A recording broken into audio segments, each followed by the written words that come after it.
நெல்லை பாஜக வேட்பாளர்களை ஆதரித்து பாஜக மூத்த தலைவரும் பிரதமருமான நரேந்திர மோடி இன்று அம்பாசமுத்திரத்தில் நடைபெறும் பொதுக்கூட்டத்தில் உரையாற்றுகிறார். மக்களவைத் தேர்தலையொட்டி சூறாவளி சுற்றுப்பயணம் மேற்கொண்டு வரும் அவர் இன்று திருநெல்வேலிக்கு வருகை தருகிறார். அங்கு அம்பாசமுத்திரத்தை அடுத்த அகஸ்தியர்பட்டியில் நெல்லை, தென்காசி, தூத்துக்குடி, கன்னியாகுமரி நாடாளுமன்ற தொகுதி வேட்பாளர்களை ஆதரித்து பரப்புரையில் ஈடுபடுகிறார்.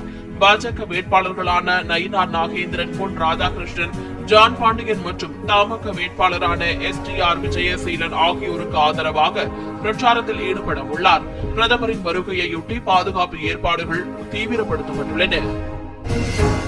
பிரிவினையை உருவாக்கி நாட்டை பலவீனமாக்க வேண்டும் என்பதே காங்கிரஸ் கட்சியின் நோக்கம் என பாஜக மூத்த தலைவரும் பிரதமருமான நரேந்திர மோடி தெரிவித்துள்ளார். கர்நாடக மாநிலம் மைசூருவில் பாஜக கூட்டணி வேட்பாளர்களை ஆதரித்து பிரச்சாரம் மேற்கொண்ட அவர் துக்கடா கட்சிகளின் சுல்தானாக காங்கிரஸ் மாறிவிட்டது என்றார். அக்கட்சி நாட்டை பலவீனப்படுத்த முயற்சிப்பதாக குற்றம் சாட்டிய பிரதமர் ஆட்சி அதிகாரத்தை கைப்பற்றுவதற்காக நாட்டிற்கு எதிரான வெறுப்பு நடவடிக்கைகளில் காங்கிரஸ் ஈடுபட்டிருப்பதாகவும் தெரிவித்தார். உலகின் தொன்மையான மொழி தமிழ் என்பதில் நாம் அனைவரும் பெருமிதம் கொள்வோம் என பிரதமர் நரேந்திர மோடி தெரிவித்துள்ளார். புதுதில்லியில் பாஜக சார்பில் நடைபெற்ற நிகழ்ச்சியில் உரையாற்றிய அவர் இவ்வாறு தெரிவித்தார். தமிழை உலக அளவில் உயர்த்தி பிடிக்க தமது அரசு பல்வேறு நடவடிக்கைகளை மேற்கொண்டு வருவதாக கூறினார்.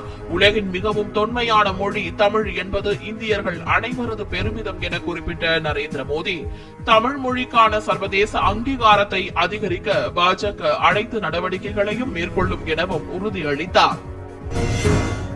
திமுக ஆட்சியில்தான் விவசாயிகள், தொழிலாளர்கள் உள்ளிட்ட பல்வேறு தரப்பினர் மீது துப்பாக்கிச்சூடு நடத்தப்பட்டிருப்பதாக அஇஅதிமுக பொதுச் செயலாளர் எடப்பாடி பழனிசாமி கூறியுள்ளார். சேலம் மாவட்டம் ஆத்தூரில் கள்ளக்குறிச்சி தொகுதி அஇஅதிமுக வேட்பாளர் குமரகுருவை ஆதரித்து பிரச்சாரம் மேற்கொண்ட அவர் செங்கலை காண்பித்து மதுரை எய்ம்ஸ் மருத்துவமனை பற்றி விமர்சிக்கும் திமுக சேலம் தலைவாசலில் 1200 கோடி ரூபாயில் கட்டப்பட்ட ஆசியாவின் மிகப்பெரிய கால்நடை பூங்காவை திறக்காமல் மூடி வைத்திருப்பதாக குற்றம் சாட்டினார். திமுகவிற்கு தோல்வி பயம் வந்துவிட்டதாகவும் அவர் விமர்சித்தார். ஏழை எளிய மக்களின் முன்னேற்றத்திற்காக பாடுபட்டு வரும் அஇஅதிமுகவை யாராலும் அழிக்க முடியாது என்றும் எடப்பாடி பழனிசாமி குறிப்பிட்டார்.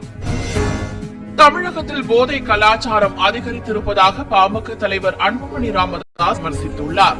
விழுப்புரம் நாடாளுமன்ற தொகுதிக்குட்பட்ட விக்கிரவாண்டி பகுதியில் தேசிய ஜனநாயக கூட்டணி வேட்பாளரை ஆதரித்து பரப்புரை மேற்கொண்டார். அப்போது திமுக மற்றும் அஇஅதிமுக கட்சிகளின் ஆட்சியில் தமிழகம் பல்வேறு இன்னல்களை சந்தித்ததாக கூறினார். போதை கலாச்சாரம் அதிகரித்திருப்பதாக குறிப்பிட்ட அன்புமணி ராமதாஸ் இதனை முற்றிலும் அகற்ற மத்தியில் தேசிய ஜனநாயக கூட்டணி ஆட்சி மலர வேண்டும் என்றார். அரசியல் லாபத்திற்காக குடியுரிமை திருத்த சட்டத்தை பாஜக அரசு அமல்படுத்தியிருப்பதாக திமுக துணை பொதுச் செயலாளரும் தூத்துக்குடி நாடாளுமன்ற தொகுதி வேட்பாளருமான கனிமொழி தெரிவித்துள்ளார். திருச்செந்தூர் அருகே காயல்பட்டினம் பகுதியில் நேற்று அவர் வாக்கு சேகரித்தார். அப்போது குடியுரிமை திருத்த சட்டத்தின் மூலம் மக்களை பிரிக்க நினைக்கும் பாஜக அரசுக்கு இந்த தேர்தலில் சரியான பாடம் புகட்ட வேண்டும் என கனிமொழி கூறினார். IPL கிரிக்கெட் தொடரில் மும்பை வான்கடி மைதானத்தில் நடைபெற்ற ஆட்டத்தில் 20 ரன்கள் வித்தியாசத்தில் மும்பை அணியை வீழ்த்தி சென்னை அணி வெற்றி பெற்றது. இப்போட்டியில் டாஸ் வென்ற மும்பை அணி பந்துவீச்சை தேர்வு செய்தது. முதலில் களம் இறங்கிய சென்னை அணி 20 ஓவர்களில் 4 விக்கெட்டுகளை மட்டுமே இழந்து 206 ரன் எடுத்தது. அதிகபட்சமாக அந்த அணியின் ருத்துராஜ் கெய்க்வாட் 69 ரன்னும் சிவம் துபே ஆட்டம் இழக்காமல் 66 ரன்னும் எடுத்தனர். இதையடுத்து 207 ரன் எடுத்தால் வெற்றி என்ற இலக்குடன் மும்பை அணி களம் இறங்கியது.